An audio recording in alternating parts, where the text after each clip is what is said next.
Madrid, July 1888. The Spanish capital was a cauldron of contrasts, a city struggling to awaken into modernity amidst the smoke of its first trams and the echoes of ancient legends that still haunted its darkest alleys. But at number 109 Fuencarral Street, the air had grown thick, almost solid. It wasn't just the stifling heat of the Castilian summer weighing on the chests of the neighbors. It was a metallic, rancid odor, the unmistakable scent of tragedy seeping through the cracks of the heavy wooden doors. Welcome to Unsolved Crimes. Today, we step into the hallways of a residence that became the epicenter of a national obsession. A case where the truth was dissolved between contradictory confessions, prison privileges, and a complicit silence that, more than a century later, still raises questions without answers. This is the dark chronicle of Luciana Borcino and the enigma of the Fuencarral Street crime. To understand the horror that was about to unfold, we must first put a face to the victim. Luciana Borcino de Vasquez was not a woman who went unnoticed. Born in Vigo, in the mystical and misty Galicia of the early 19th century, she carried the toughness of those who survived times of war and hardship. When she became a widow, she did not allow herself to sink into misery or melancholy. On the contrary, she stood as a woman of unbreakable will, a fierce administrator of her own fortune, in a world designed so that women had no voice or vote over their assets. Luciana was strict to some, even tyrannical end. She managed her properties and income with an iron hand that earned her respect, but also the fear of those around her. However, every fortune amassed with such zeal usually casts a long shadow, and Luciana's shadow had a name: Jose, her only son, known in the underworld and social chronicles as El Pollo Varela, represented everything his mother detested. Jose was the living portrait of the decadence of a middle class lost in the vices of the Madrid night, irregular at taverns, gambling dens, and companies of doubtful reputation. Young Varela had already tasted the bitter flavor of prison on several occasions. His record was no trifle: violent attacks against his lovers, and most chillingly for the time, brutal assaults against his own mother. The relationship between the two was a ticking time bomb, marking its seconds with every dispute over money. The widow's estate was the object of desire for a son who knew only waste in this landscape of filial hatred and greed. Any spark could cause an explosion. In June 1888, a new piece was introduced into this deadly chessboard. Her name was Higinia Balaguer, a 30-year-old woman of submissive appearance and humble origin. She arrived to serve as a maid in the Fuencarral Street home. But Higinia was no stranger to prison environments. In fact, her recommendation came directly from José Milán Estrella, the director of the Madrid model prison, a detail that, at the time, seemed like a simple courtesy between acquaintances, but would later become a fundamental pillar of conspiracy theories. Higinia entered a house where the guard dog never stopped barking at strangers, and where the walls seemed to have absorbed years of accumulated resentment. For a month, the coexistence was a precarious balance between a demanding lady and a maid who hid much more than her. Impassive face suggested. Everything changed on the night of July 1st. Shortly after midnight, the residents of the building noticed that something was wrong. Smoke, thick and with an unbearable organic smell, began to invade the second-floor landing. The night watchman and several residents, driven by the panic of a widespread fire, broke down the main door. What the light of their lanterns revealed was a scene of Gothic brutality. In the master bedroom, on a bed that was beginning to be devoured by flames, lay the body of Luciana Borcino. Someone had wrapped her in rags soaked in oil to accelerate combustion, but the fire had refused to erase the crime. Upon removing the charred remains, the police discovered the true cause of death: 3 sharp, precise stab wounds, one of which had pierced the widow's heart. But the most disturbing thing was not the victim's body, but what surrounded the scene. In an adjacent room, Higinia Balaguer lay on the floor, apparently unconscious, as if she had been the victim of an attack or a narcotic substance. And the dog, the animal that should have alerted the entire neighborhood to an intruder, was strangely sedated, plunged into a deep and unnatural sleep. There was no sign of a struggle at the entrances. Whoever had committed the murder knew the house, had the keys, or had been invited in. The safe had been rummaged through but was not empty, suggesting that the motive of robbery was either a facade or that the killer had been interrupted before finishing the task. From this moment on, the Fuencarral Street case ceased to be a simple crime and transformed into a sociological phenomenon that divided a nation. Higinia, upon awakening from her supposed lethargy, began to deploy a range of versions that made investigators' heads spin. In her first account, She claimed absolute amnesia, but under the persistence of interrogations, she dropped a bombshell that paralyzed the heart of Madrid society. She claimed that the perpetrator of the crime was none other than Jose Varela, the victim's son. According to Higinia, the young man had entered the house, ended his mother's life in a fit of greed, and forced her, under threat of death, to clean the blood, buy the oil, and set fire to the corpse. The city fractured into two irreconcilable camps. On one side, the Higienistas, a popular mass who saw the maid as a humble woman, a victim of the system, and the depravities of a vicious gentleman who was capable of anything to inherit. On the other side, the Verelistas, who defended the son's innocence based on an irrefutable technical fact. That night, Jose Varela was officially serving a sentence in prison. However, this argument, which should have closed the case, only served to open a Pandora's box of institutional corruption. Rumors began to circulate about trusted prisoners who, with the blessing of Director Milan Estrella, went out at night for their revelry and returned before dawn.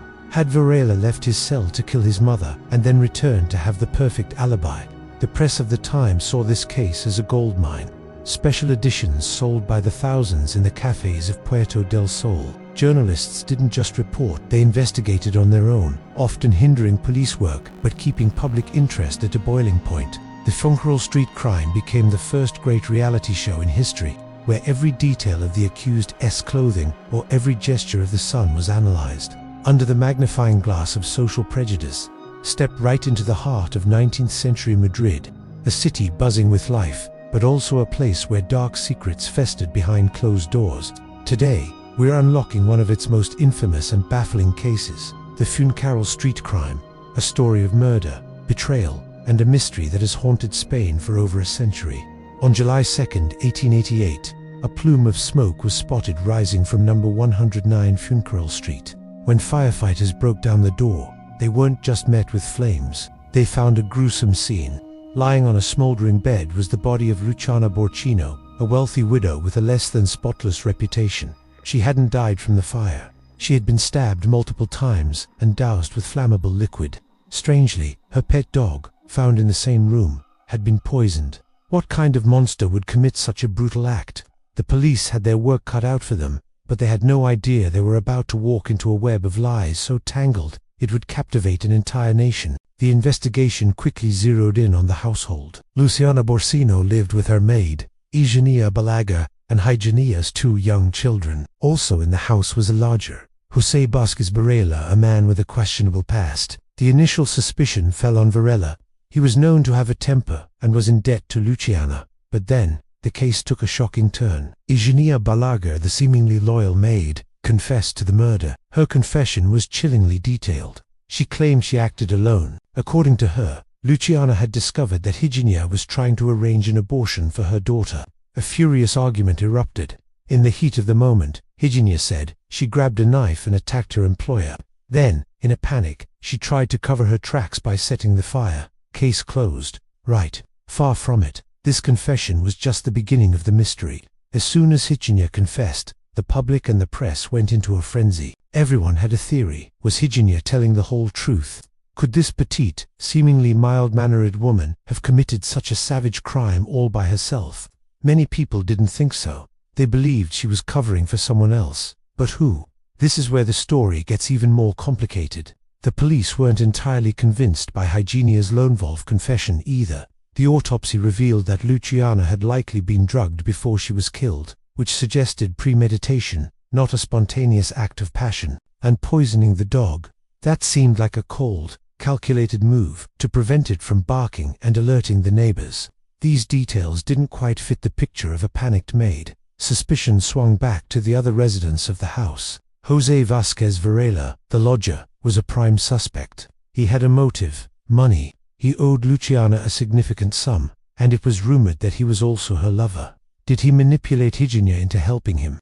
Or worse, did he commit the murder and then force her to take the fall? Then there was another character who entered the stage. Dolores Lola Avila, Higinia's friend. Lola was known in the neighborhood as a bit of a troublemaker. Investigators started to wonder if she had been involved. Maybe she helped Higinia, or maybe she was the true mastermind behind the whole plot. The police now had three main suspects: Higinia, the confessed killer; Varela, the indebted lodger; and Lola, the mysterious friend. The trial became the biggest media spectacle of the era. Newspapers published every salacious detail, and the public eagerly consumed the drama. The courtroom was packed every day with people desperate to see the accused and hear the latest testimony. The case became a national obsession, dividing public opinion. There were higienistas who believed Higinia was an innocent victim, a poor woman forced into a confession to protect a powerful man, and there were those who believed she was a cold-blooded killer. During the trial, Higinia changed her story. She recounted her confession and pointed the finger directly at José Vázquez Varela. She now claimed that Varela was the killer. She testified that he had murdered Luciana during an argument over money and then threatened to harm her children if she didn't take the blame. She said he forced her to help him set the fire. So, who was the jury to believe? The maid who confessed and then changed her story, or the man she was now accusing? The evidence was almost entirely circumstantial. There was no DNA testing, no advanced forensics. It was one person's word against another's. The prosecution painted Higinia as a cunning and ruthless woman. They brought up her past, her difficult life, and used it to portray her as someone capable of extreme violence. The defense, on the other hand, argued that she was a desperate mother, easily manipulated and terrified for her children's lives. They portrayed Varela as the true villain, a man who used his power and influence to frame an innocent woman. The jury was faced with an impossible task. After days of deliberation, they reached a verdict. José Vázquez, Varela, and Lola Avila were acquitted. The jury found them not guilty, citing a lack of conclusive evidence.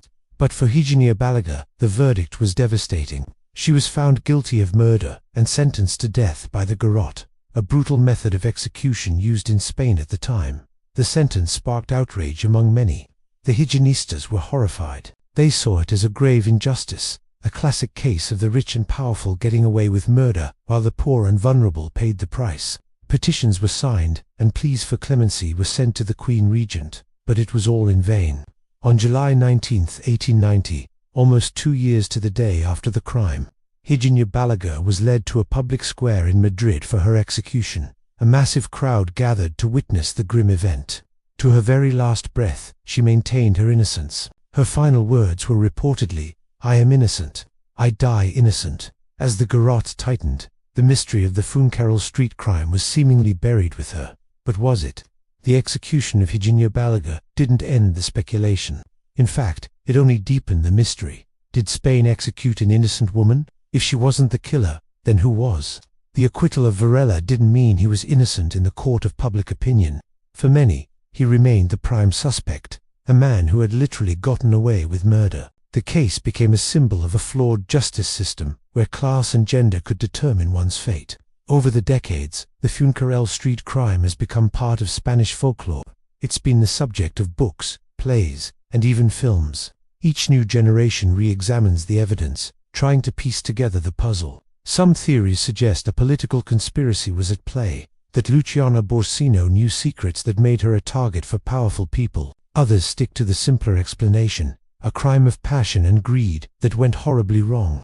What's so fascinating is how the case reflects the society of its time. It exposed the stark class divisions, the vulnerability of women, and the sensationalism of the press. Higinia Balaguer was either a monster or a martyr, depending on who you asked. Luciana Borcino was either a victim of a brutal robbery or a woman whose lifestyle finally caught up with her. There were no easy answers then, and there are no easy answers now. To this day, we don't know for sure what happened inside number 109 Fuencarral Street. We don't know if Higinia was a killer, a scapegoat, or something in between. The only thing we know for certain is that on a hot summer day in 1888, a woman was brutally murdered, and the search for the truth created a legend that has endured for more than a century. The ghosts of Fuencarral Street continue to whisper their secrets, leaving us to wonder what really happened and whether justice was truly served. What do you think? Was Higinia guilty, or was she the victim of a terrible injustice? Let me know your theories in the comments below.